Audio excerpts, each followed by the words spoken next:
say, and now for something completely different.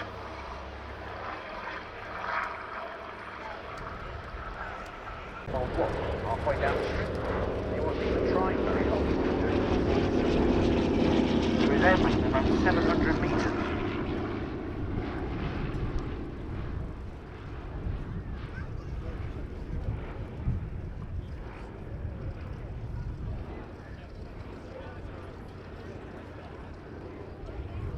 Hampshire.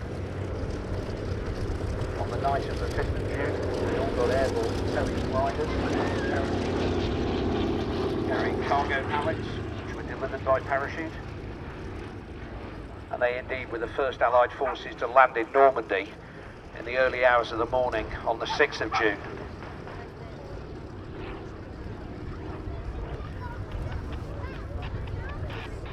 The Dakota. It's just lovely. Balance flight in this aeroplane.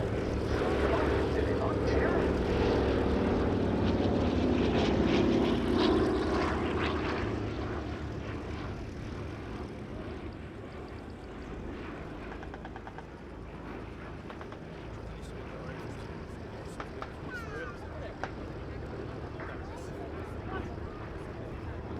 Which gives the aircraft rather a lot more horsepower, it must be said. They put modern avionics in them and they sell them as the Basler BT-67, because it's often said about aeroplanes that the only replacement for this particular aeroplane is another one. No, we haven't built another aeroplane, there's going to be one aeroplane.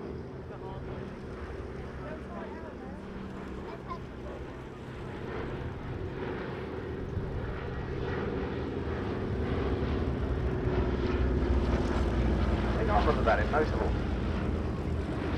aside from the fact it's a very famous aeroplane, a very capable aeroplane. Windows on the side of the fuselage just behind the wing, and what you did was you had a gun sight on the side window. The pilot would look through his side window all the way round the target, so he's flying literally in a banked circle around his target, the target in the middle, and when he pressed that Dakota just touching down. Now we've only got a 1500 metre strip here.